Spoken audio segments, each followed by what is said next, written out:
Shalom saudara-saudara yang dikasihi Tuhan. Hari ini ibadah ini ada tambahan acara, yaitu kesaksian dari saudara kita Ibu Lucy, bagaimana Tuhan menyertai selama dia meninggalkan kita pergi ke Bromo, dituntut Tuhan berusaha di sana. Dan pada minggu kedua dalam doa pagi, Tuhan mengingatkan saya tentang Ibu Lucy ingin bersaksi dan disuruh rekam. Dan ini saya akan tampilkan. Mudah-mudahan saya berdoa bahwa ini bukan suatu hal yang membuat apa gitu ya, tapi supaya menjadi suatu kesaksian bagi kita bagaimana beliau menyaksikan hidup di dalam karunia Tuhan, hidup dalam cara-caranya Tuhan, hidup dalam menabur, dan sekarang menuai berkat-berkat Tuhan. Itu mari kita saksikan sama-sama. Tuhan Yesus memberkati. Salam pada jemaat GBI Grand Residence semua.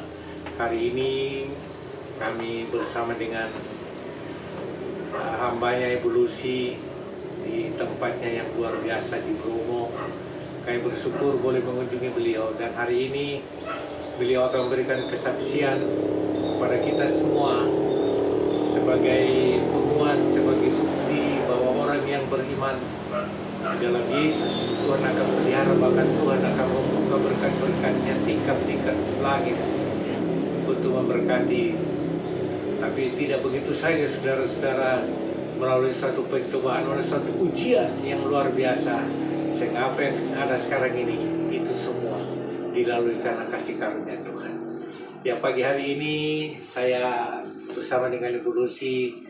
Beliau akan memberikan kita bagaimana hatinya kepada Tuhan waktu masih di Bekasi, waktu masih muda, sampai sekarang hari tuanya sudah punya cucu 5 ya, 6, punya cucu 6, semua laki-laki. Dan nanti kita akan berdoa supaya nanti anak-anaknya, karena masih muda-muda semua, Kiki, Tika, dan Denny, itu Tuhan berikan cucu perempuan. Haleluya. Amin. Nah, Bu Lucy mungkin memberikan kita kesaksian apakah tuntunan Tuhan sehingga Ibu tergerak meninggalkan Bekasi dan sampai di Bromo ini dengan tidak datang begitu jadi, tapi semua datang dimulai dari nol. Ya, silakan. Ya, semua itu proses kan, kita bisa begini itu karena proses. Saya bertumbuhnya iman saya dari Bekasi, dari GBI, bertumbuhnya iman saya di situ. Dan saya saat penderitaan saya besar juga, saya jalanin aja. Tapi mulai saya dengarkan, kita itu dengar dengar firman di gereja. Jadi kita jangan hanya kita kuping kiri, keluar kuping kanan, kita masukin hati-hati. Benar apa yang dikatakan di Alkitab, ya kan? Ya. Jadi firman itu kita lakukan, bukan kita hanya dengarkan saja tiap harinya. Dan saya bukan orang yang tiba-tiba jadi gitu, semua butuh proses, perjuangan. Dan satu, kita namanya orang Kristen penuh kasih, walaupun kita tidak punya, kita harus kasih. Ya, menabur, itu kan satu, menabur. Dan saya di saat saya menabur pun saya bukan orang kaya, saya orang tidak punya juga. Jadi kita peduli, berbagi, menabur itu kita percaya aja dengan iman ya. Pasti Tuhan itu kita nggak mungkin kita kasih ini, kita mengharap nanti Tuhan kasih. Nggak mungkin, kita nggak, saya nggak mengharap itu. Apa katanya? Jadi pertama-tama saya mau di gereja itu kekurangan, tidak ada horden. Saya hujan-hujanan itu ke Jatinegara sama anak saya. Saya jalan kaki, saya belain beli. Padahal saya bukan orang yang kecukupan, saya orang biasa. Dia kan utang, yang masih suka ngutang. Tapi saya ikhlas, saya rela berbagi, kita peduli lah sama lingkungan gitu. Terus saya lihat waktu itu laptop ya, laptopnya saya lihat laptopnya kok nggak bagus, bolak-balik panatan ditutup. Saya sama Kiki pulang gereja, ayo Ki kita cari utangan. Saya bilang gitu, saya cari utangan di Bekasi. Pulang dari Bekasi langsung saya ke Panatan. Panatan saya mau ke ini laptopnya udah. Saya nggak mikir bisa bayar atau enggak apa katanya. Tapi memang namanya Tuhan, semua kita dengan ikhlas, kita apapun kita dengan kasih. Ya pasti Tuhan pasti diininya. Setahun saya itu utang itu waktu itu 300.000 sebulan. Iya. Dan saya pun kekurangan, kadang nggak bayar terang-terangan. Tapi setahun kemudian dengan saya ikhlas, saya berbagi. Setahun kemudian saya bisa, bapaknya dapat dibukakan jalan Tuhan. Mulai pertama bisa beli mobil baru. Saya kan sekarang mobil baru, walaupun Karimun itu Estilo. ya itu mobil baru. Saya kaget loh Tuhan.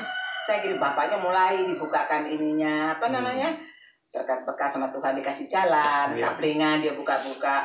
Terus pertama juga buka kapling nggak sembarangan itu. Saya pernah ngadu sama Pak Nathan, Pak sepi, itu kaplingan, iya kan. Saya ngeluh, tapi ya sudahlah. Sampai suami tuh mau lari kemana karena sepi kaplingan. Akhirnya ya kita sama-sama berdoa, jalan semuanya. Di Bekasi juga di Bekasi juga itu apa namanya, ya sangat-sangat inilah biasa kehidupan saya. Dan akhirnya lari ke sini, tapi kita sudah ada bekal iman kita kuat ya Pak. Saya selalu sama Pak Nathan, Pak saya ingin jadi pelayan, saya selalu ingin jadi pelayan. Kata Pak Nathan, pelayan itu bukan kita harus melayani begini-begini, apapun yang kita bisa bantu orang, kita berbagi udah sama dengan pelayan. Baru saya di situ saya, oh iya ya, setiap ada altar call dimanapun saya itu saya lari ke depan, pasti saya minta didoain, saya ingin jadi pelayan Tuhan.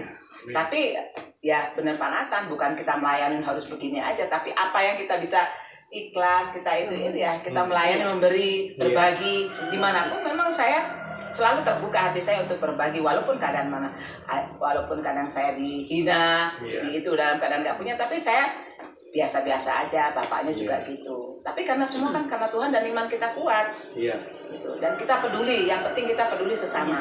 Jangan kita merem gitu. Dan kita aja saat-saat itu ada Tuhan terus memulihkan, kita tambah apa yang kita itu, iya kan? Tambah kita berbagi. Gitu. Puji Tuhan. Dulu tahun 2012 ya betul, itu laptop yang kita pakai untuk LCD itu memang bekas kerja saya dan sangat tua, jadi kadang-kadang kalau dipakai itu hang. Nah suatu ketika Ibu Lucy datang membawa tanah kaplingan untuk didoakan dari suaminya Pak Mokhtar. Nah waktu datang ke rumah saya kaget juga, datang sama anak pertamanya itu namanya Kiki, bawa laptop Toshiba yang sekarang dipakai mengajar sekolah minggu. Dulu saya berpikir sudah laku kali kaplingannya sehingga dia datang membawa. Nah hari ini kita sudah mendengar bahwa dia digerakkan Tuhan membeli itu dengan cara nyicil.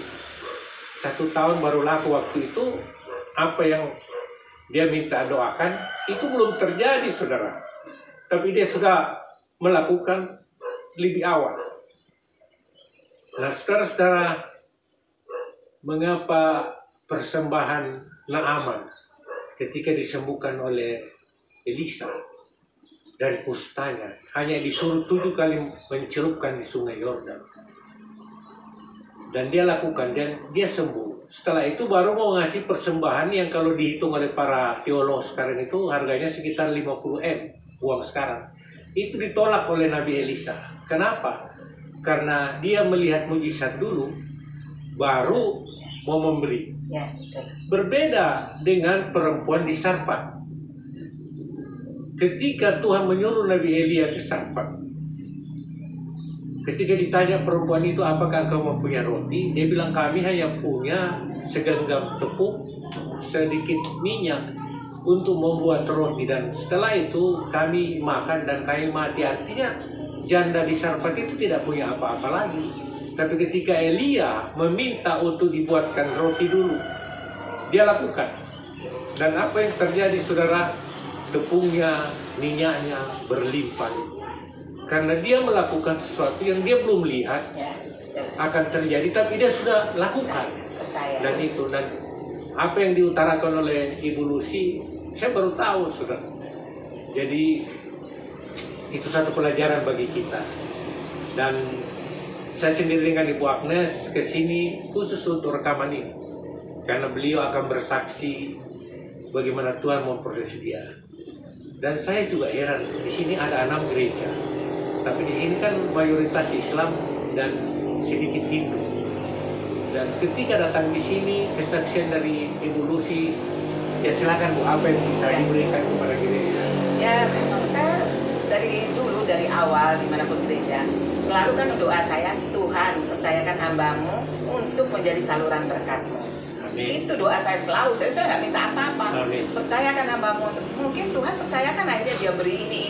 Karena pun saya tidak merem gitu, apapun walaupun saya dalam keadaan. Jadi kita memberi itu jangan kita harus kaya, harus punya. Iya, betul. Dalam keadaan Amin. biasa pun kita, kalau kita itu kita beri. Amin. Jangan kita takut besok nanti kita makan apa. Bener yang ada bikin roti itu. Besok kita jangan takut. Karena Tuhan itu lebih tahu semuanya. Kita jangan takut untuk memberi. Jadi jangan kita kaya dulu kita memberi, benar juga ya. Tapi kita tergerak hati kita percaya, kita punya iman. Apapun yang kita punya di rumah, kalau kita lihat di sebelah kita kira-kira membutuhkan, kita beri. Dan saya satu kesaksian saya yang luar biasa di tahun pandemi sampai sekarang ini, tahun kemarin, hari Natal kemarin, saya puji Tuhan bisa berbagi berkat nan gereja.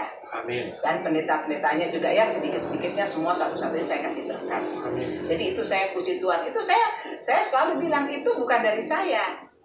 Semua itu dari Tuhan. Iya kan? Saya hanya lewat Tuhan, ini loh, kamu gerakan ini dibagi-bagi. Jadi setiap orang yang saya tidak merasa saya punya, tidak.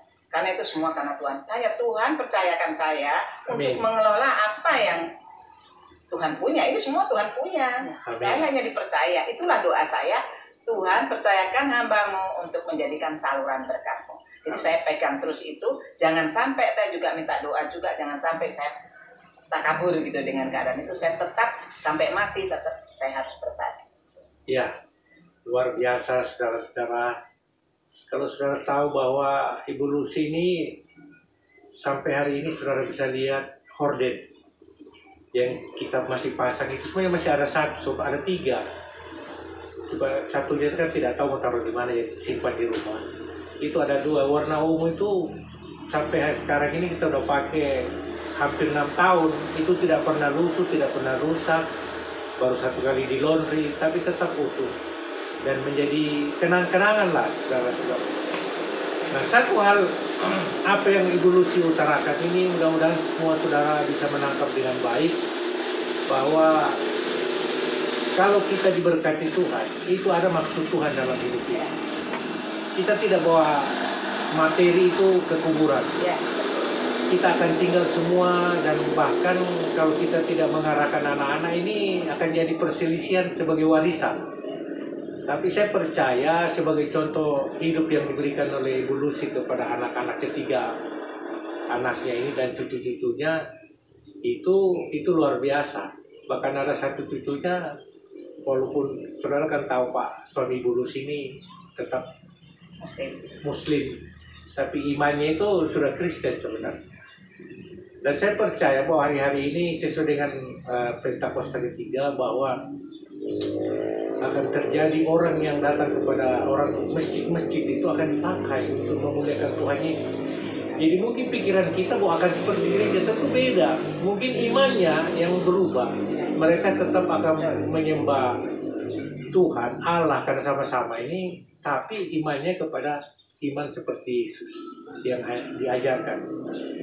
Nah, satu hal yang menarik dari Ibu Lucy ini, sekian tahun dia meninggalkan kita, sudah ibaratnya sudah jauh, tapi sewaktu-waktu dalam doa saya tuh Tuhan suruh mengucapkan berkati Ibu Lucy, berkati Pak Muhtar, itu aja, tidak pernah jauh-jauh. Dan waktu bulan Februari kami ke Kalimantan itu kan sudah hampir dari tahun pandemi itu, Tuhan sudah naruh saya untuk pergi berdoa untuk suku Banjar. Kita tahu suku Banjar itu 100% Islam. Dan waktu itu kalau mungkin dari biaya kita bisa lah. Tapi saya takut pergi, dan Ibu Agnes juga apalagi takut di swab. Nah, tapi ketika saya bilang, Tuhan kasih dong satu tanda bahwa apa yang Tuhan taruh di hati saya ini sebagai pendeta, sebagai gembala dalam satu misi, itu betul-betul di hatimu Tuhan. Dan ketika Ibu Lucy memberkati gereja dan mengatakan ini untuk Pak Nathan, saya tahu bahwa inilah biaya untuk ke Kalimantan Selatan. Bulan waktu kami pergi itu sebenarnya kita sudah bawa pakaian untuk nanti dari Kalimantan Selatan, dari Banjarbaru, Banjarmasin itu ke Surabaya baru ke Bromo. Tapi karena suasana di Bekasi waktu itu kita banjir, Ibu Agnes itu rasanya kok kayak gelisah, sehingga dia harus pulang cepat dan kami pulang cepat itu hari Minggu. Dan saya bilang kalau memang ini rencana Tuhan, kami tidak jadi ke Bromo. Padahal kita sudah bawa baju berat-berat, saudara ya. Dan memang belum waktunya Tuhan. Dan ini baru waktunya Tuhan kami datang ke Bromo. Satu hal yang Tuhan suruh bukan jalan-jalan, tapi untuk syuting ini supaya kita mendengar bagaimana kesaksian Ibu Lucy sebagai ibu rumah tangga dalam suatu kepemimpinan seorang Eda. Dan kita tahu bahwa dalam firman Tuhan dalam Yohanes 15 dikatakan bahwa bukan kamu yang memilih aku, tapi akulah yang memilih kamu supaya kamu pergi untuk menghasilkan buah dan buahmu itu tetap. Nah, saudara-saudara, saya dengan mata sudah melihat apa yang Tuhan buat dalam kehidupan Ibu Lucy di tempat ini. Jadi ini belum berhenti, ini baru mulai, saudara. Dan kami percaya, dan beliau juga mengatakan bahwa ada cucunya yang pernah didatangi Tuhan Yesus. Itu siapa itu? Bobi. Iya. Dan dia hatinya juga sama. Kan Ya. kemarin ada sumbangan waktu buat itu anak kecil Bobi. Iya. Iya. Sumbangan buat ada banjiran di sini kan ada itu. Iya. Diterima. Oma, Bobi mau menyumbang buat itu. Nyumbang apa? Kamu duit dari mana? Mau dikasih. Bobi nyumbang 100. Hah? Kamu nyumbang 100? Iyalah, kenapa? Kamu nggak sayang kamu gajinya? Enggak. Pokoknya Bobi nyumbang 100 dikasih pendetanya. Nih Pak, Dani, Bobi nyumbang 100. Anak sekecil itu yang saya itu ya. Oma udah nyumbang. Kalau Oma nggak usah ditanya, Bob. Ya soalnya yang penting kamu ini, kamu ikhlas. Jadi itulah yang memang anak-anak itu sampai semua itu. Ya, jadi itu tahu Bobi itu kalau pernah saudara-saudara lihat selalu dibawa dulu sekolah-sekolah minggu. Kalau Natalan, anaknya tuh diam-diam gitu. Tapi ternyata dia lahir dari anak kedua, Tita. Denny. Dari Denny. Nah, bapaknya Islam, mamanya Islam.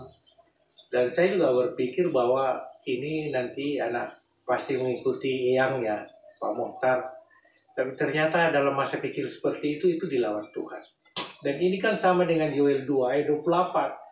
Bahwa anak-anakmu, terunamu akan mendapat mimpi dan penglihatan, anak-anakmu semua akan bernubuat.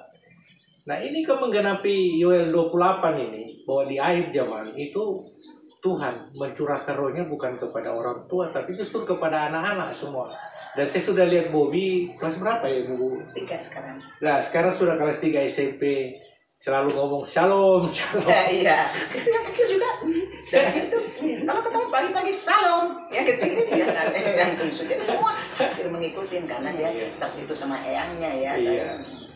Nah itu saudara-saudara, tidak mudah loh hidup seperti Ibu Lucy. Iya, karena sebelahnya itu Iya. kan agamanya lain. Jadi Iya. kita itu harus menunjukkan siapa kita orang Kristen. Iya. Jangan kita buruk di depan orang-orang, di depan Iya. mereka kita orang Kristen. Jadi kita tunjukkan memang orang Kristen kasih. Iya. Walaupun apa yang terjadi kita kasih aja, Iya. walaupun iya kan. Iya. Itu yang kita harus tunjukkan. Jangan sampai orang Kristen itu wah, karena Iya. ada Iya. dari gereja dia sudah dengarkan ini, di luar ada kecelakaan musibah, langsung dia begini. Saya Iya. pernah kejadian, oh ini ganti ini dong. Ya itu kan sudah ya, di mana kasihnya dia orang Kristen. Iya. Saya bikin malu, saya bilang tuh ya luar gereja saya pernah lihat itu. Dan satu cuma pesan saya, kalau saya juga pernah susah loh ya, kalau kita memberi Tuhan ibaratkan kolektor, jangan kita uangnya kita ini tuh manusia nggak tahu itu dari siapa. Iya. Tapi Tuhan yang tahu, kita takutlah sama Tuhan. Tuhan Iya. nggak akan, pokoknya nggak akan merem Tuhan itu. Jadi kita kalau memberi, kalau bisa kita usahakan yang terbesar di dompet kita, bukan yang terkecil. Iya. Maka kamu akan menerima semua berkat-berkat Tuhan. Dengan ikhlas loh, dengan hati yang kita jangan, nanti uang besok gimana? Jangan takut, karena saya udah ngalamin situ. Selalu kita memberi yang terbesar di dompet kita. Berapapun itu terbesar, kamu jangan takut besok nggak makan. Iya. Itu. Ya, ada satu kesaksian dari Bu Lucy yang diceritakan bahwa pernah dia mau ke gereja. Ya, saya tukarkan uangnya. Saya bawa HP, saya tukarkan ke warung. Karena Ya. saya takut kan. Saya pernah Ya. kejadian. Ya. Saya takut uang itu besok apa nggak cukup. Saya tukarkan itu uang cuma 20.000, saya tukarkan itu uang dulu buat nanti kolektor. Saya juga punya, mungkin nanti yang terkecil saya kasih gereja. Memang kenyataannya gitu. Tapi ketika saya balik lagi, saya udah sampai di gereja, loh, HP saya hilang. Di situ saya dihajar Tuhan. Ya. Jadi, ya saya tahu itu pelajaran dari Tuhan. Kalau kamu itu jangan kita terlalu pelit hitungan sama Tuhan. Bukan saya harus kamu kasih, enggak. Tapi yang ikhlas, tolonglah bantu gereja.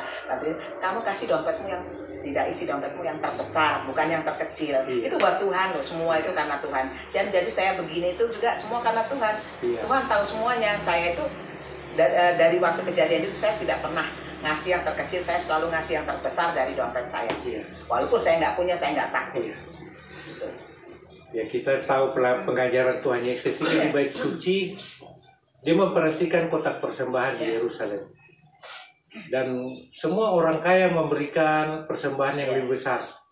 Dan ada satu janda miskin hanya punya uang 2 peser. Ya, katakanlah sekarang itu mungkin 20.000 lah. Karena zaman dulu 1 peser itu buat makan 1 kali. Lalu ketika dia maju memberikan semua 20.000 itu dan habis uangnya. Lalu Yesus memanggil murid-muridnya dan berkata kepada mereka, lihat, orang kaya ini memberi dari kelebihannya. Tapi orang miskin ini, janda miskin ini, apa yang semua dimilikinya diberikan kepada Tuhan. Dan itu persembahan yang terbesar. Karena dari hati. Jadi persembahan itu harus dari hati, bukan asal memberi gitu ya. Betul, iya betul. Ya, jadi kita sudah mendengar kesaksian. Dan saya juga udah ngajarin sama anak-anak saya yang Kiki juga pernah kejadian gitu. Mah gimana ini Kiki cuma punya 5.050, satu-satunya kita dalam keadaan tidak punya, kasihin saya gitu buat gereja, kasih. Langsung pulang gereja dan tamu ngasih dia 150. Karena itu kan kita kan enggak ini, kasih kamu ikhlas saya gitu. Selalu saya ajarin gitu. Jangan kamu harus kaya, kamu memberi, kamu nggak punya juga itu di mata Tuhan itu paling istimewa. Jangan takut miskin dan takut nggak makan besok. Itu aja pesan saya. Memang yang Tuhan mau itu seperti itu. Dan karena dari 9 buah roh, satu yang betul-betul kemurahan. Kalau salah satu buah roh kebaikan, mungkin semua orang bisa baik. Karena kalau tidak baik ditangkap polisi karena jahat kan.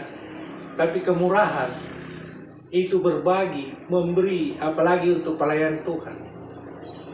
Saat Tuhan katakan, apa yang kehilangan dari dirimu hari ini karena Tuhan, maka hari ini juga engkau akan digantikan. Nah itulah kesaksian. Dan satu hal, tidak mudah hidup seperti Bu Lucy. Suaminya seorang Kedar, yang kita tahu Jawa Timur ini, walaupun mayoritas Islam, tapi yang lebih keras lagi orang Madura. Dan Pak Muhtar itu keturunan orang Madura. 41 tahun sudah. 41 tahun meraju rumah tangga, tidak gampang. Tidak gampang, betul. Saya karena apa? Saya orang Kristen. Yang saya jaga, saya orang Kristen. Jangan sampai saya tunjukkan ke mereka, saya orang Kristen, nanti kan saya nggak mau. Sampai ke anak cucu saya, akhirnya mereka ingin mengikuti juga. Ya kan? Nah, saudara-saudara yang dikasihi Tuhan, satu hal yang luar biasa, tadi malam saya sudah ngobrol-ngobrol dengan Pak Muhtar. Dia begitu ikhlas ya. Dia bilang, dia serahkan semua kondisi apa yang dia miliki. Dia mau hanya fokus kepada spiritual. Dan kita percaya bahwa hari-hari ini banyak sekali orang-orang Islam yang dilawan Tuhan, didatangi Tuhan, diberi nasihat oleh Tuhan. Karena Yesus itu tidak menganjurkan seperti kita harus bergereja. Pandemi seperti ini, gereja itu sebenarnya dihajar Tuhan sekarang. Walaupun masjid juga ikut. Tetapi khususnya karena Tuhan katakan di akhir zaman, pengudusan itu dimulai dari rumah Tuhan. Jadi kita ini, dan Ibu Lucy sudah melakukan apa yang dikatakan Rasul Paulus, bahwa kamu itu adalah surat Kristus yang dibaca oleh semua orang.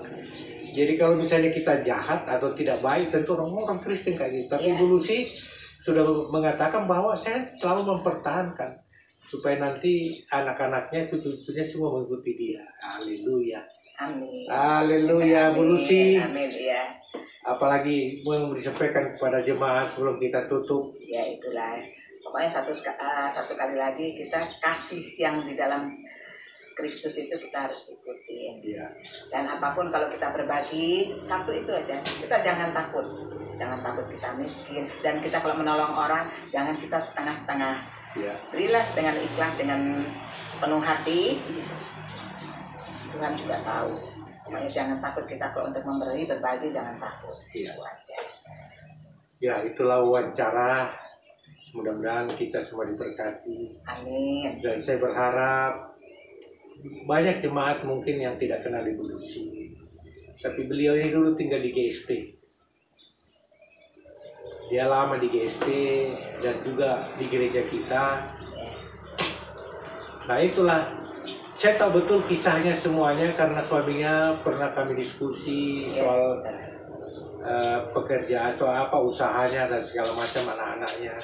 Dan kalau hari ini saya ada di sini bersama dengan Ibu Agnes, itu Tuhan mau menunjukkan kepada kami bahwa apa yang pernah ditanam itu semua pasti ada buah. Ya, betul. Karena pohon yang baik akan menghasilkan buah yang baik. Dan hari ini kita sudah lihat. Habis ini kami mau ke Kraksan. Itu kampungnya Pak Mota, Probolinggo. Tapi di sana juga beliau diberi Tuhan satu lahan untuk membuka real estate. Dan kami akan datang ke sana untuk melihat 4 hektar itu. ya 4 hektar akan dibuat perumahan premium, artinya perumahan bukan biasa yang kualitas baik dan mahal. Ya puji Tuhan hari ini, terima kasih Bu Lucy. Ya. Tuhan Yesus Ya, berkati. amin, sama-sama. Kiranya semua juga Ya. gereja GBI Iya, Presiden terima kasih. bisa maju Amin. dan bisa sama seperti saya diberkati Amin. Tuhan semua ya Amin. Pak ya. Amin. Bisa datang ke sini. Saya mengharapkan datang ke sini semua gitu. Iya. Ya. Ya, Ibu Lucy mengundang kita Iya. kalau nanti ada waktu. Iya. Pokoknya transport sama logistik di perjalanan itu kita, tapi sampai di sini itu semua tanggung jawab Ya, Ibu Lucy. tanggung jawab saya, silakan. Iya, mulai Iya. dari tempat apa Pokok semua. kita mesti ada, Tuhan Iya. belum panggil, ya Iya. kan, biar tahu semuanya di sini. Jadi saya harap saudara jemaat semua nabung. Tidak mahal Iya. daripada ikut tor mahal, mendingan kita iya, rombongan gereja betul. datang ke sini dan Sama-sama kita bisa ibadah sama-sama Iya, di sini, sama-sama. iya kan, gitu. Kita bisa ibadah rame-rame di sini Iya. dengan suasana yang segar, Pegunungan, gitu ya, iya. pegunungan, jadi nggak bosan di kota. ya terima kasih Bu Lucy. Ya, Tuhan Yesus sama-sama, ya, memberkati. sama-sama. Salam semua jemaat. Ya. Inilah hasil kami kesini sebenarnya. Dan kami bersyukur karena selama kami di sini apa yang tidak pernah kami pikirkan semuanya Ibu Lucy sediakan. Jadi ini saya percaya bahwa ini Tuhan. Ya, Dan ada satu hal yang kita harus tahu bahwa orang yang berkenan di hadapan Tuhan selalu dikenang Tuhan. Sehingga kami sebenarnya saya tadinya belum waktunya mau datang ke sini. Karena Ibu Agnes melihat berita hujan lah segala macam, takut dia. Tapi satu hal yang Tuhan taruh di hati saya, shooting kesaksiannya Bu Lucy. Jadi inilah yang sebuat kami ke sini. Dan kalaupun kita jalan-jalan ke Bromo kemarin menikmati kawah kaldera Bromo, itu semua karena Tuhan memberikan kemuliaannya bagi kami.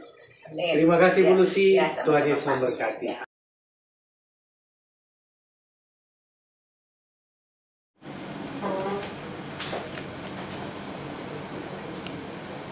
Shalom. Kita mulai ibadah kita hari ini. Mari kita bersatu di dalam doa. Bapa kami yang bertata dalam kerajaan surga, Bapa kami sembah dalam nama Tuhan Yesus. Terima kasih ya Bapa buat penyertaan Tuhan dari sepanjang seminggu yang boleh kami lalui. Begitu banyak berkat-berkat yang sudah Tuhan berikan kepada kehidupan kami ya Bapa. Bahkan berkat kesehatan yang luar biasa Tuhan berikan. Bahkan hari ini ya Bapa, kami datang ke hadirat Tuhan dalam ibadah kami secara online hari ini. Tuhan, mari Engkau mengurapi kami pribadi lepas pribadi. Mari Engkau yang menjamah setiap hati kami ya Bapa, setiap pikiran kami, agar kami senantiasa fokus kepada kehendak Tuhan. Mari campur tangan Tuhan dalam ibadah kami hari ini. Mulai dari awal, pertengahan sampai akhirnya, Tuhan ambil alih semuanya tanpa terkecuali, agar kami boleh merasakan hadirat-Mu yang luar biasa. Dimanapun kami boleh menyaksikan, boleh mengikuti ibadah hari ini, semuanya tidak pernah sia-sia, karena tujuan kami hanya untuk menyenangkan hati-Mu. Biar Bapa lewat doa kami, lewat pujian penyembahan kami, biarlah berkenan di hadapan-Mu. Terima kasih Bapa, beracaralah Engkau ya Bapa, berbicaralah dalam hati kami, dalam pikiran kami. Terima kasih Bapa, terima kasih Tuhan Yesus. Kami percaya urapan-Mu turun dalam ibadah kami hari ini. Kami percaya mujizat Tuhan tidak pernah terlambat atas kehidupan kami. Terima kasih Bapa, kami siap memulai ibadah kami hari ini hanya di dalam nama Tuhan Yesus, Juru Selamat kami yang hidup. Mari yang percaya sama-sama kita katakan amin. Mari kita sama-sama membacakan Mazmur 91. Dalam lindungan Allah, orang yang duduk dalam lindungan yang maha tinggi dan bermalam dalam naungan yang maha kuasa akan berkata kepada Tuhan, tempat perlindunganku dan kubu pertahananku, Allahku yang kupercayai. Sungguh, Dialah yang akan melepaskan engkau dari jerat penangkap burung, dari penyakit sampar yang busuk. Dengan kepaknya ia akan menudungi engkau. Di bawah sayapnya engkau akan berlindung. Kesetiaannya ialah perisai dan pagar tembok. Engkau tak usah takut terhadap kedahsyatan malam, terhadap panah yang terbang di waktu siang, terhadap penyakit sampar yang berjalan di dalam gelap, terhadap penyakit menular yang mengamuk di waktu petang. Walau 1000 orang rebah di sisimu dan 10.000 di sebelah kananmu, tetapi itu tidak akan menimpamu. Engkau hanya menontonnya dengan matamu sendiri dan melihat pembalasan terhadap orang-orang fasik. Sebab Tuhan ialah tempat perlindunganmu, yang maha tinggi telah kau buat tempat perteduhanmu. Malapetaka tidak akan menimpa kamu, dan tulah tidak akan mendekat kepada kemahmu. Sebab malaikat-malaikatnya akan diperintahkannya kepadamu untuk menjaga engkau di segala jalanmu. Mereka akan menatang engkau di atas tangannya, supaya kakimu jangan terantuk kepada batu. Singa dan ular tedung akan kau langkahi. Engkau akan menginjak anak singa dan ular naga. Sungguh hatinya melekat kepadaku, maka aku akan meluputkannya. Aku akan membentenginya, sebab ia mengenal namaku. Bila ia berseru kepadaku, aku akan menjawab. Aku akan menyertai dia dalam kesesakan. Aku akan meluputkannya dan memuliakannya. Dengan panjang umur akan kukenyangkan dia, dan akan kuperlihatkan kepadanya keselamatan daripadaku. Amin.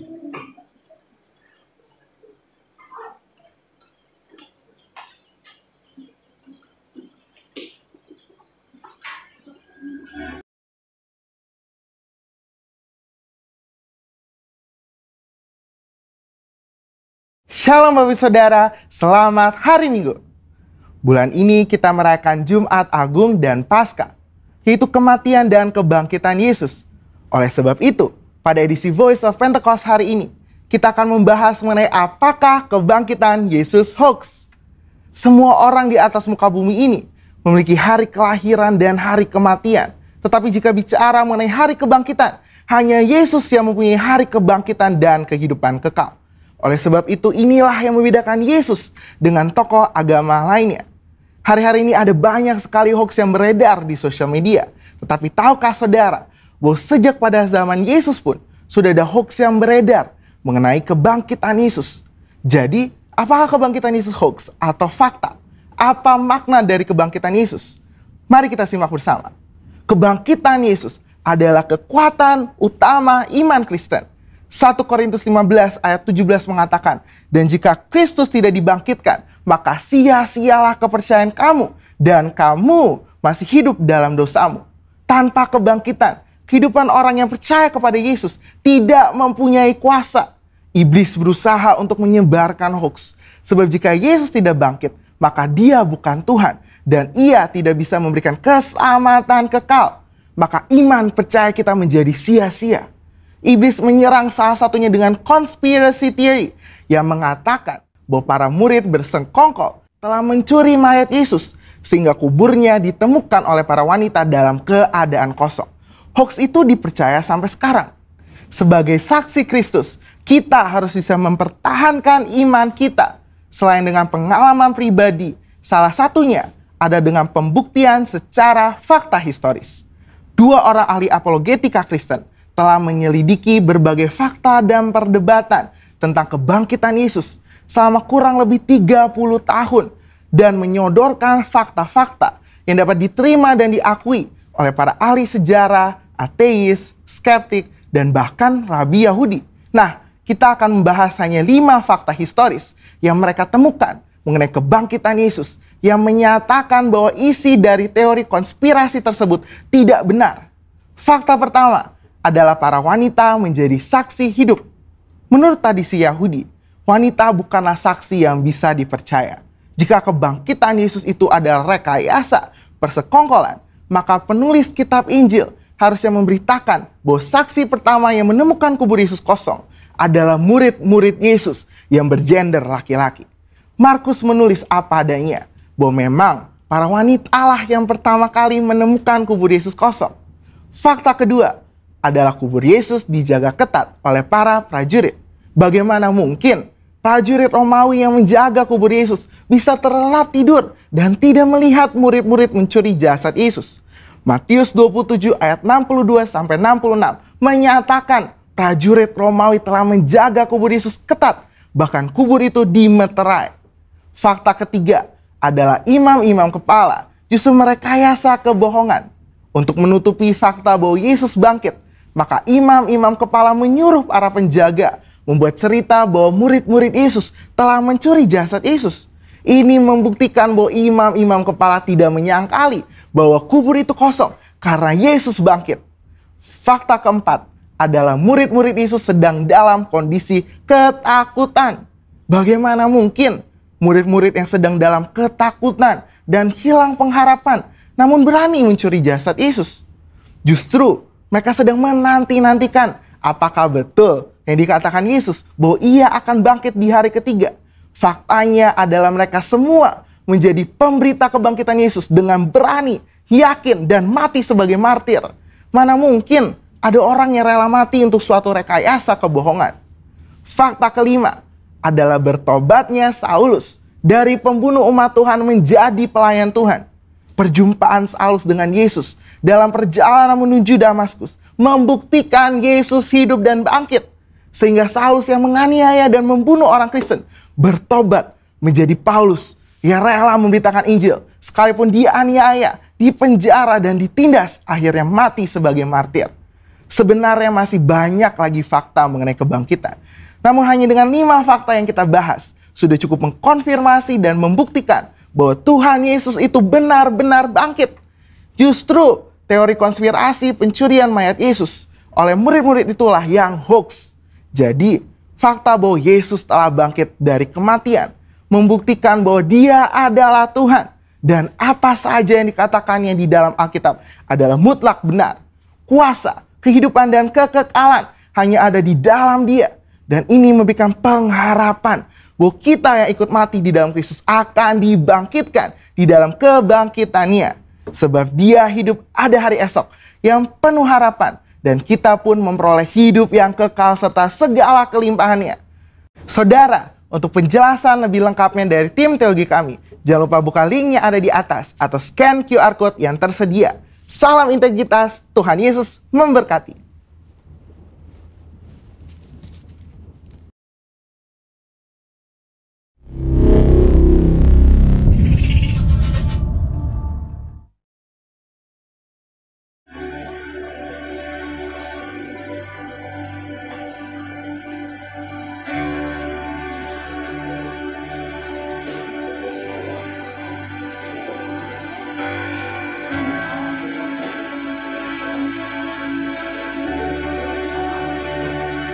Shalom saudara, Halo, apa kabarnya saudara?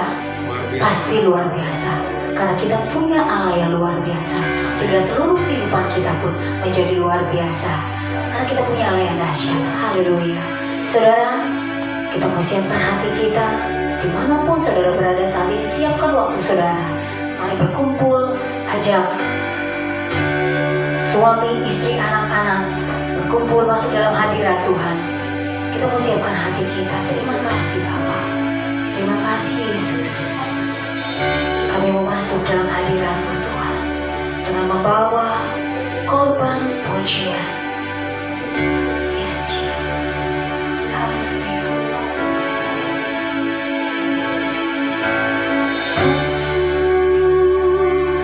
Hadirat-Mu Tuhan, dengan korban pujian, masuk hadirat-Mu Tuhan, setiap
tubuh ini Tuhan.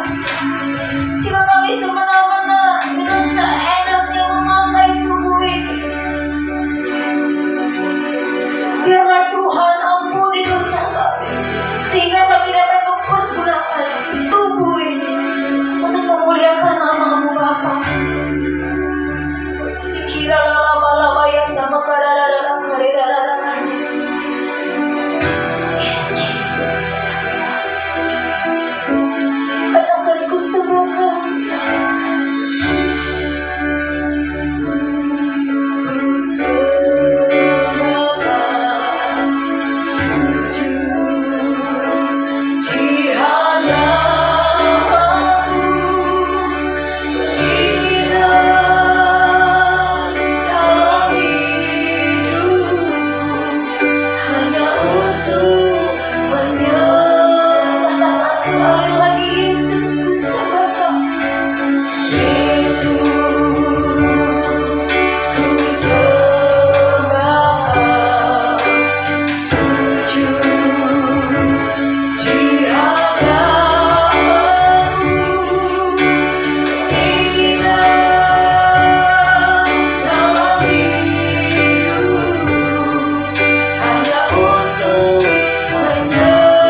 percaya Tuhan, Engkau sungguh melihat kami, Engkau melihat kami, Engkau menjamah kami, Engkau mulai memberkati kami. Ketika kami beribadah, dimanapun tempatnya, baik itu di rumah-rumah, kami percaya tangan-Mu tidak kurang panjang untuk memberkati setiap kami, Tuhan. Kami percaya, Bapa,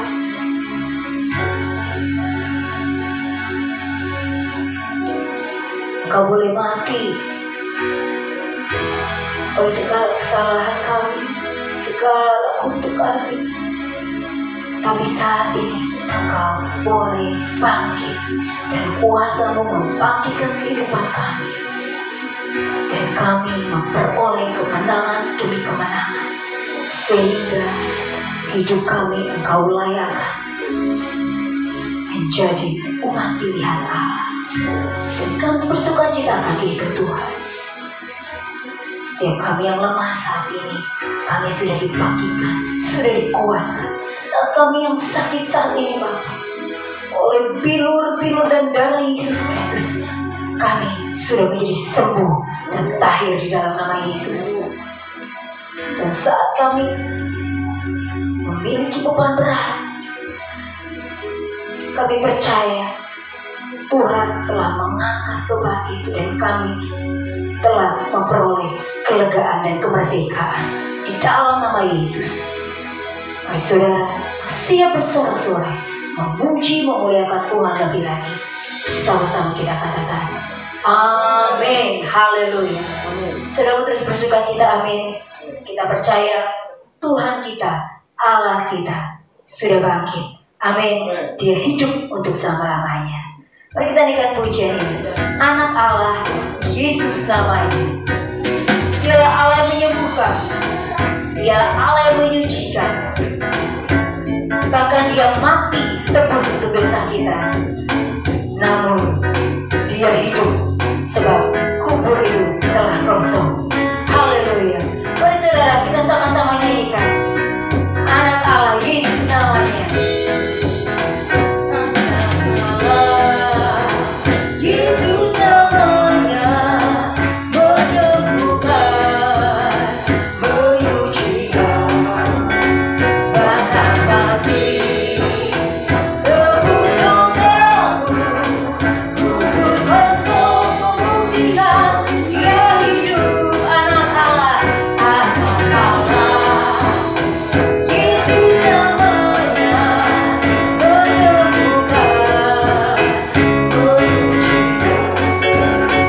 bahkan mati tebus dosamu, kubur kosong membuktikan dia hidup. Sebab dia hidup, sebab dia hidup. Ada hari besok, sebab dia hidup. Ada karena Tuhan lakukan hari esok. Hidup jadi berarti sebab dia hidup. Anak Allah, Yesus namanya menyembuhkan, menyucikan, bahkan mati tebus dosamu, hidup kosong membuktikan dia hidup. Sebab dia hidup, sebab dia hidup. Ada hari besok, sebab dia hidup. Tuhan besar, karena Tuhan yang berkata hari esok.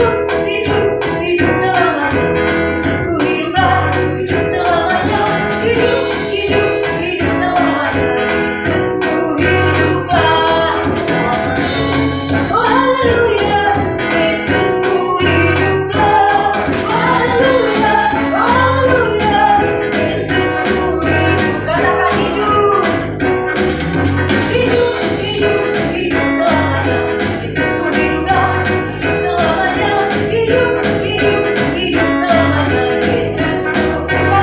hidup, sebab dia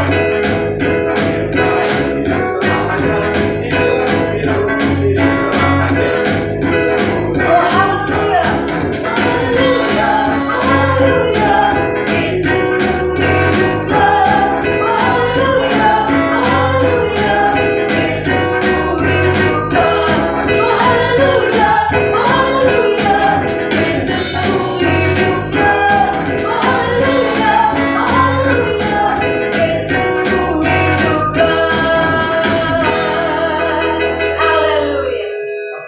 Ada sukacita, amin.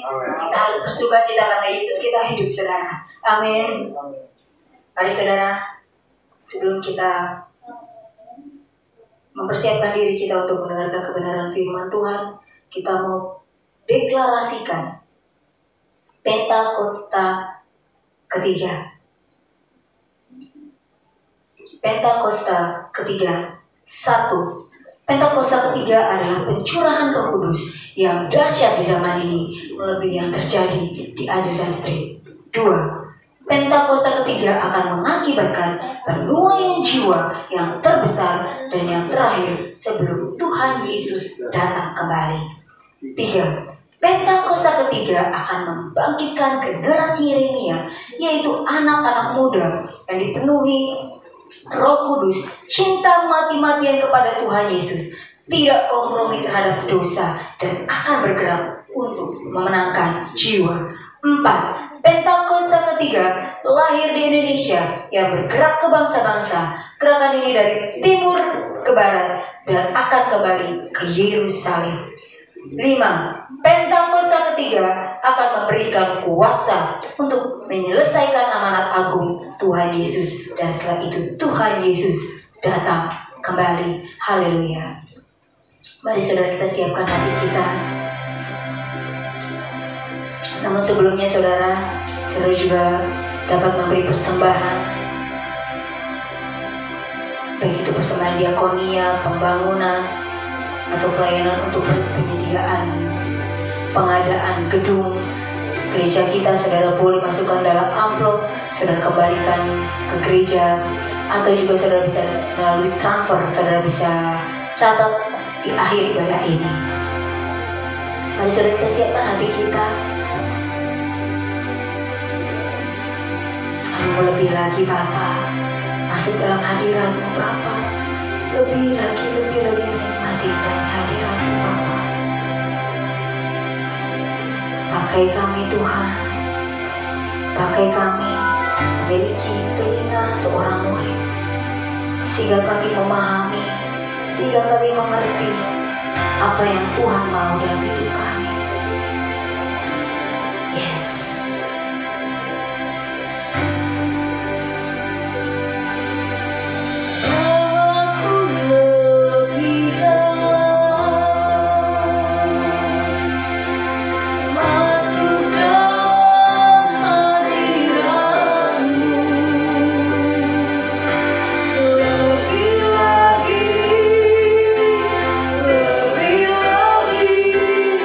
Menikmati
Tuhan. Kau menyambar setiap kehidupan kami,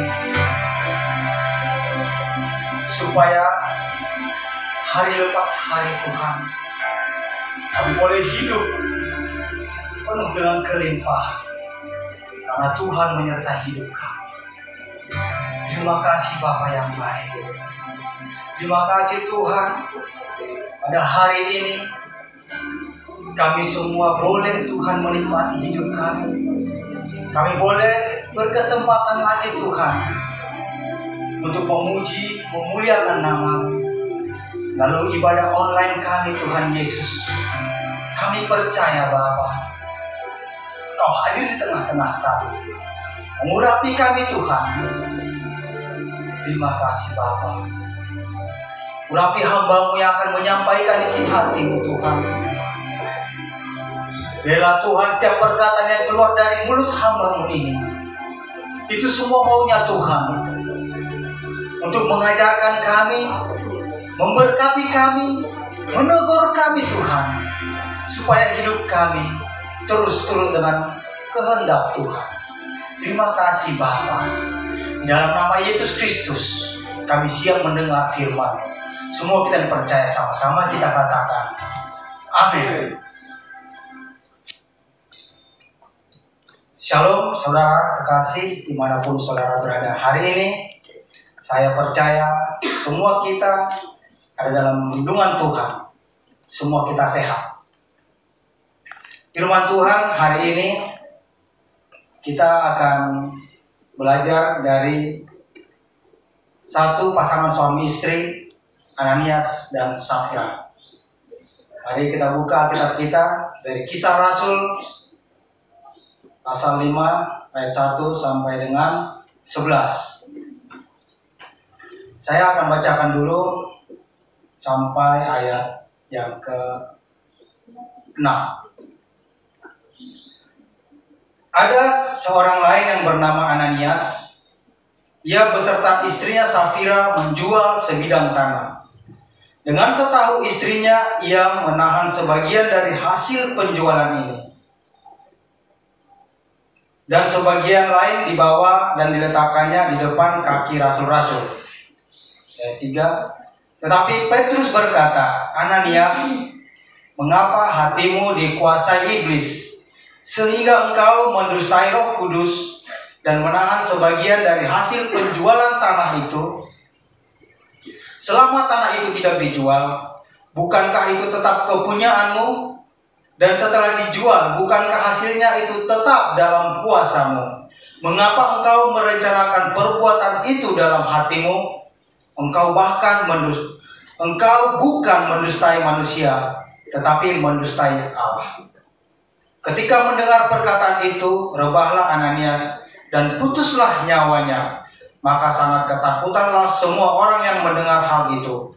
Lalu datanglah beberapa orang muda, mereka mengafani mayat itu dan mengusungnya keluar dan pergi menguburnya.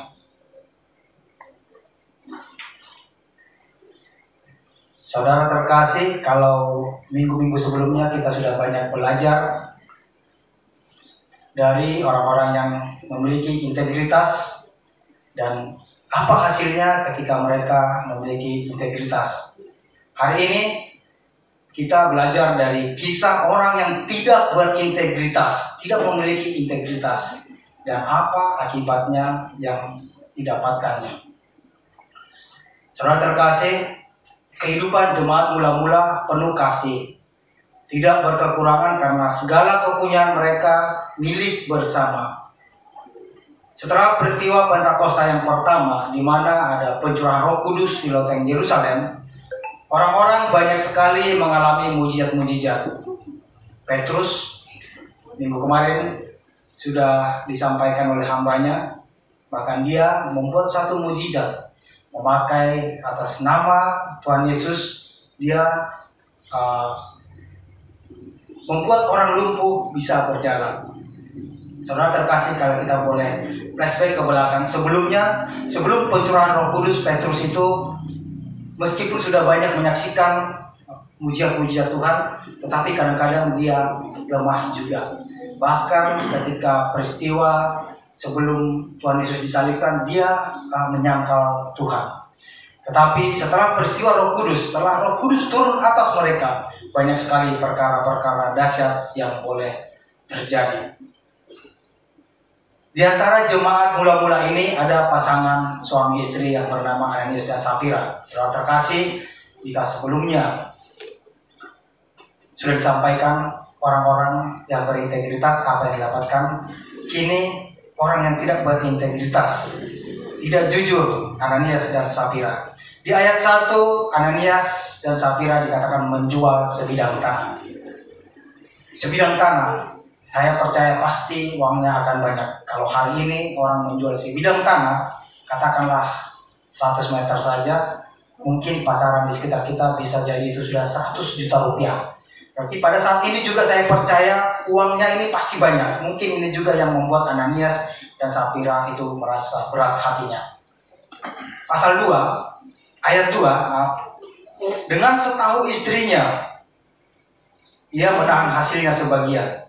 Ada kesepakatan yang jahat antara Ananias dan Safira. Mereka sepakat untuk berbohong. Saudara, pada pasal 3, Petrus tahu. Pada ayat 3, Petrus tahu dan berkata kepada Ananias, "Mengapa hatimu dikuasai iblis?" Petrus tahu.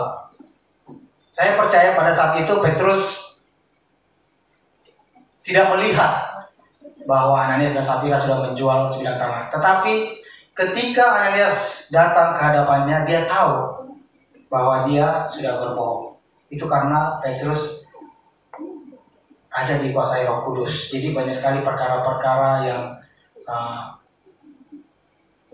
mujizat boleh seperti dia tahu apakah orang itu berbohong apa enggak. Saudara terkasih, pada ayat 4 dijelaskan bahwa tanah itu adalah hak Ananias. Setelah dijual, uangnya pun juga jelas milik Ananias. Jadi sebenarnya itu suka-suka Ananias. Itu uangnya dia, tanah dia, haknya dia. Tetapi akan menjadi masalah ketika dia akan menyampaikan hasil penjualan itu, tetapi berbohong. Dia mengatakan, katakanlah misalnya dijual tadi 100 juta, dia bilang hanya 50 juta. Supaya dia ada, ditahan dia 50 jutanya. Jadi ada kebohongan di situ, saudara terkasih. Itulah yang menjadi masalah. Dia berdusta, dia mendustai Allah dengan menahan sebagian hasilnya itu. Tidak jujur, tidak ada integritas, sehingga Tuhan mencabut nyawanya. Saudara terkasih, jika hari-hari ini, tahun ini adalah tahun integritas, beberapa kali sudah disampaikan oleh Bapak Gembala Pembina kita. Setelah pencurahan Roh Kudus, dunia pada saat itu 70% menjadi orang Kristen. Dunia yang sudah dikenal pada saat itu dahsyat sekali, luar biasa. Itu terjadi karena memang orang-orang memiliki integritas yang tinggi. Saudara terkasih, orang yang berintegritas itu sangat pasti akan diberkati Tuhan. Sangat penting integritas. Bicara integritas berarti kita bisa aja bilang itu adalah jujur. Kejujuran. Saya percaya kalau Ananias jujur. Misalnya dia bilang, Rasul Petrus, hasil penjualan itu 100 juta, tapi saya hanya ingin memberikan 50 juta. Saya percaya dia akan tetap selamat. Dia tidak akan mati karena dia jujur. Saya yakin itu. Pasti karena uang itu adalah uangnya, di haknya dia. Pasti dia tidak akan mati. Integritas jemaat mula-mula itu sangat tinggi. Mungkin karena pada saat itu banyak sekali jemaat mula-mula itu yang hidupnya menjual tanah, menjual harta bendanya, dibagi-bagi bersama. Integritas mereka sangat tinggi. Melihat orang-orang yang mungkin banyak melakukan menjual tanah segala macam dan untuk dibagi bersama-sama, Ananias mungkin malu dia. Orang-orang kasih semua, tapi dia ingin bilang bahwa dia kasih semua, tapi tidak. Jadi ini contoh satu hal yang tidak memiliki integritas. Dia berdusta sehingga ia mati. Saudara terkasih, Tuhan mau setiap kita, jika kita memang mau ingin memberi, kita harus dengan sukacita, dengan sukarela, bukan dengan ada rasa-rasa terpaksa. Lebih baik kita tidak usah memberi kalau kita tidak bisa tulus, atau bahkan hanya untuk mendapat pujian saja, maka kita mau memberi. Itu sangat berbahaya, saudara. Hari ini kita belajar itu dari firman Tuhan juga di 2 Korintus 9 ayat 7 berkata bahwa Tuhan menyukai orang yang memberi dengan sukacita. Hak orang memberi atau tidak, tetapi ketika memberi, lakukanlah dengan jujur. Itu sangat penting. Saudara, kejujuran adalah integritas, satu modal yang sangat berharga. Jujur itu adalah bisa seperti mata uang, saudara. Kejujuran itu bisa dibilang seperti mata uang yang berlaku dimanapun di dunia ini. Kalau kita jujur, kemanapun kita pergi, itu adalah satu aset kita. Orang akan mempercayai kita, orang akan memakai kita kalau kita hidup jujur. Di dalam dunia kerja, tempat bisnis, atau dimanapun, kalau kita bertemu orang jujur, kita pasti akan lebih senang bertemu dengan mereka. Kita boleh bahkan berbisnis sama mereka, atau kalau di dunia kerja, kita akan dipercaya. Saudara, orang jujur lebih penting daripada orang ahli. Di tempat kerja, kalau ada orang ahli tetapi tidak jujur, itu tidak akan terpakai. Tetapi ada orang jujur, meskipun dia tidak ahli, dia bisa belajar. Ini aset. Orang jujur itu adalah aset. Meskipun dia tidak pintar, tapi kalau dia jujur, pasti dia akan dipakai terus. Dia menjadi aset. Dia kepintaran, keahlian boleh dipelajari. Tapi kejujuran itu adalah suatu hal yang memang menjadi karakter. Itu membentuknya tidak bisa cepat. Itu adalah karakter yang lama sekali dibangun. Makanya orang bisa menjadi jujur. Saya boleh ambil contoh. Kami itu suami istri bekerja. Jadi kami punya pembantu rumah tangga atau ART, asisten rumah tangga. Sudah cukup lama bersama dengan kami. Jujur saja boleh dibilang dia itu mungkin sebenarnya tidak terlalu bisa menguasai pekerjaannya. Tetapi kami percaya karena dia jujur, makanya sampai hari ini dia terus bersama-sama dengan kami. Sebelumnya ada banyak sekali yang sudah bekerja bersama dengan kami, hanya beberapa bulan atau ada yang hitungan minggu pergi karena tidak jujur. Saya percaya kita semua juga, kita lebih suka bertemu dengan orang-orang jujur. Maka kita belajar harus menjadi orang-orang jujur. Saudara terkasih, kita kembali ke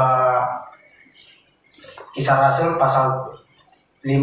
Saya bacakan kembali ke ayat 7. Saya bacakan. Kira-kira 3 jam kemudian masuklah istri Ananias, tetapi dia tidak tahu apa yang telah terjadi. Kata Petrus kepadanya, "Katakanlah kepadaku, dengan harga sekiankah tanah itu kamu jual?" Jawab perempuan itu, "Betul sekali, betul, sekian." Kata Petrus, "Mengapa kamu berdua bersepakat untuk mencobai roh Tuhan? Lihatlah, orang-orang yang baru mengubur suamimu berdiri di depan pintu, dan mereka akan mengusung engkau juga keluar." Lalu rebahlah perempuan itu seketika itu juga di depan kaki Petrus, dan putuslah nyawanya. Ketika orang-orang muda itu masuk, mereka mendapati dia sudah mati. Lalu mereka mengusungnya keluar dan menguburnya di samping suaminya. Maka sangat ketakutanlah seluruh jemaat dan semua orang yang mendengar hal itu. Sapira, istri Ananias, juga bersepakat berbohong, mencobai Tuhan, sehingga ia juga mati. Apa yang terjadi pada Ananias dan Sapira? Jadi pelajaran bagi kita semua, saudara. Apa yang kita dapat jika tidak memiliki integritas?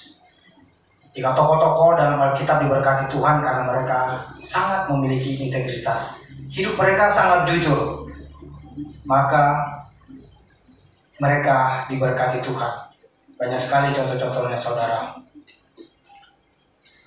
Satu contoh yang sangat tragis hari ini kita pelajari dari Ananias dan Safira. Mereka adalah contoh orang yang cinta uang. Cinta uang, saudara, adalah akar dari segala kejahatan. Tidak salah memiliki uang. Uang itu penting, uang itu berguna, tetapi akan menjadi masalah ketika kita menjadi cinta uang. Cinta uang itu artinya bisa dilakukan orang. Dia akan mengabaikan apapun ketika dia akan mencari uang. Misalnya anggap saja mungkin akan mengalahkan acara-acara beribadah misalnya. Harusnya ada jamnya jam ibadah, tetapi karena ada suatu bisnis atau segala macam pekerjaan, dia bisa mengabaikan itu. Itu bisa dibilang cinta uang. Cinta uang. Dia mengabaikan bertemu dengan Tuhan. Bukan berarti harusnya dia bisa mengatur waktu. Mungkin karena pekerjaan segala macam, bisa saja dia beribadah nanti mengatur waktunya. Tetapi karena orang cinta uang, dia bisa sama sekali tidak beribadah. Itu contohnya, saudara. Jadi kita belajar supaya kita semua tidak cinta uang. Tuhan Yesus bilang, kamu tidak boleh mengabdi kepada Allah dan kepada Mammon. Jadi kita, saudara terkasih, tidak bisa mengabdi kepada Allah sekaligus mengabdi kepada Mammon. Tidak mungkin. Jika kita memberi hidup kita pada panggilan Tuhan, marilah saudara terkasih kita lakukan dengan sepenuh hati kita. Kita mau melayani Tuhan, yang kita berikan kepada Tuhan. Jangan setengah-setengah, nanti bisa seperti Ananias dan Safira ini, menyalahgunakan nama Tuhan untuk mendapat pujian sendiri. Kita belajar bahwa Tuhan itu tidak bisa didustai. Apa yang dilakukan kita semua, pasti Tuhan tahu. Apa isi hati kita, pasti Tuhan tahu. Mari kita jujur. Saya percaya, kalau kita jujur, kita berdosa, kita pasti diampuni Tuhan. Mari kita hidup dengan memiliki integritas, jujur, supaya hidup kita tidak bernasib seperti Ananias dan Safira. Terima kasih. Ini yang boleh saya sampaikan pada khotbah kita malam hari ini. Kiranya kita semua boleh diberkati Tuhan. Mari kita satukan hati, kita berdoa. Bapa di sorga, terima kasih untuk kesempatan hari ini Tuhan. Kami belajar dari kebenaran firman Tuhan. Kami belajar dari pasangan suami istri Ananias dan Safira. Tuhan Yesus, kami boleh tahu apa yang mereka alami ketika mereka mendustai roh Tuhan. Bapa, ajar kami Tuhan, ajar setiap kami supaya kami boleh hidup Tuhan, tidak berdusta. Kami boleh hidup jujur Tuhan, supaya kami berintegritas, supaya hidup kami boleh selamat Tuhan Yesus. Terima kasih Bapa. Biarlah Tuhan firman-Mu ini menjadi peringatan bagi setiap kami Tuhan, menjadi pelajaran bagi kami Tuhan, dan kami boleh hidup seturut kehendak Tuhan. Terima kasih Bapa. Di dalam nama Yesus Kristus kami berdoa dan mengucap syukur. Haleluya. Amin.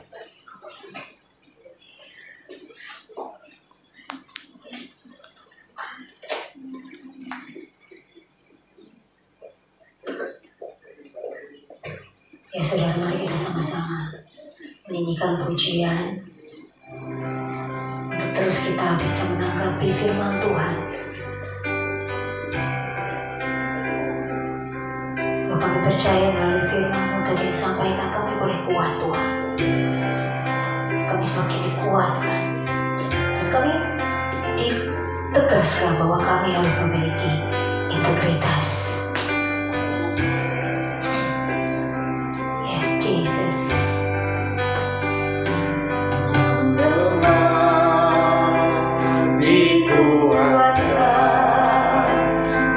Yang miskin diperdaya,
4 April 2021.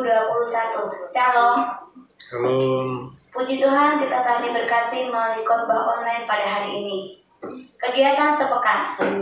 Senin, Kamis, dan Sabtu. Doa pagi via Zoom bersama Gembala Rayon 18 mulai jam 6 pagi sampai jam 7.30 pagi WIB. Zoom ID 895-8189-6233 passcode doa pagi atau lihat flyer di WA Group. Minggu, ibadah Minggu 11 April 2021, ibadah onsite atau offline dilakukan jam 4 sore. Ibadah online di channel YouTube GBI Grand Resident. Sekian warta sepekan, Tuhan Yesus memberkati. Sebelum kita kembali ke aktivitas kita masing-masing, mari kita satukan hati, kita berdoa.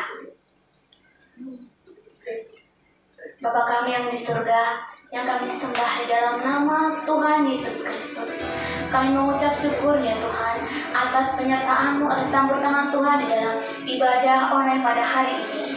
Sungguh kami merasakan kehadiran-Mu Tuhan, melawat kami yang ada di rumah-rumah, melawat kami yang melakukan ibadah dimanapun kami berada. Kami sungguh Tuhan Yesus merasakan lawatan Tuhan. Dan terima kasih Bapa untuk kesehatan, untuk waktu yang Tuhan berikan, untuk kami berjumpa dengan Engkau. Terpujilah Engkau Tuhan Yesus. Tuhan Yesus yang baik, kami juga bawa dalam doa Tuhan Yesus untuk hamba-Mu yang sudah menyampaikan kebenaran firman-Mu. Tuhan memberkati kehidupannya, Tuhan memberkati Tuhan pelayanannya, Tuhan memberkati keluarganya, Tuhan memberkati tugas pekerjaannya. Biar Tuhan Kau jadikan kepala dan bukan ekor, terus naik dan bukan turun. Diberkatilah di dalam nama Tuhan Yesus. Kau juga memberkati ya Bapa, angkat Gembala Rayon kami. Bapak Andi Markus, Kau memberkati itu dengan keempat wakilnya. Kau juga memberkati Tuhan Yesus akan Bapak Gembala pembina kami Tuhan, Bapak Pendeta Insinyur Niko Notor Hardi beserta keempat wakilnya. Tuhan Yesus memberkati. Tuhan Yesus, kami juga bawa di dalam doa Tuhan untuk gembala kami Bapak, untuk Bapak PDM Nathan Karangan Bapak, yang sudah Engkau Tuhan Yesus pilih untuk mengembalakan jemaat-Mu di GBI Residen. Tuhan pakai secara luar biasa Tuhan.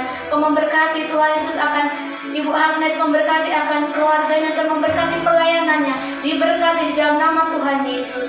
Tuhan Yesus, Kau juga memberkati para pelayan-pelayan-Mu yang sudah ambil bagian pada ibadah online hari ini. Tuhan memberkati apapun yang dikerjakan yang semuanya berhasil. Kau juga memberkati Tuhan Yesus akan segenap umat-Mu Tuhan, segenap kami semua Tuhan Yesus yang beribadah Tuhan. Engkau Tuhan membedakan antara orang beribadah dengan tidak Tuhan, karena Engkau sedang mencurahkan berkat-Mu turun Tuhan Yesus di dalam nama Tuhan Yesus. Kami juga bawa dalam doa Tuhan untuk pemerintahan kami Indonesia. Tuhan, kami tahu Indonesia adalah biji mata-Mu, ada di tangan-Mu, ada di rencana-Mu, ada di kehendak-Mu.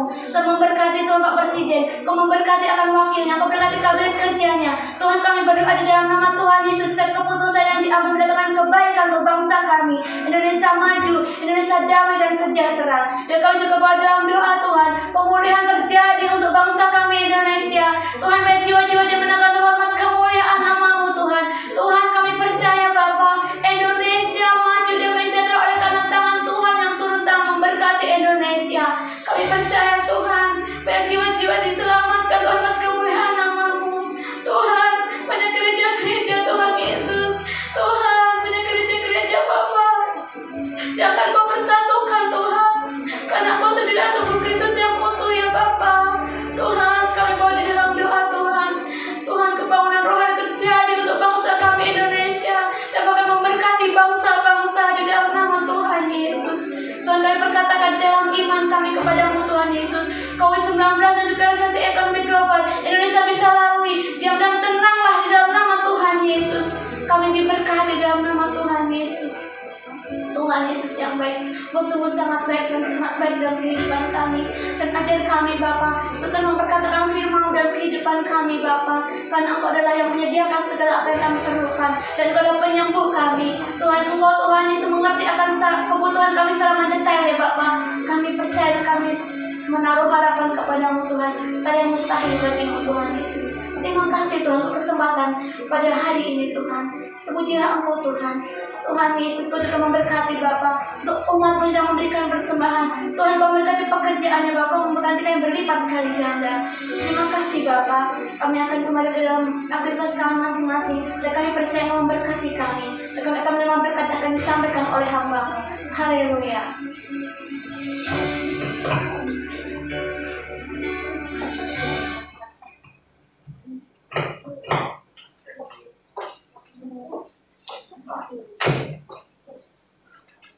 Jemaat yang dikasih Tuhan, sebelum kita mengakhiri ibadah online ini, persiapkan hati saudara, buka hati saudara, angkat tangan sebagai iman untuk menerima berkat rohani yang akan nyata dalam berkat jasmani.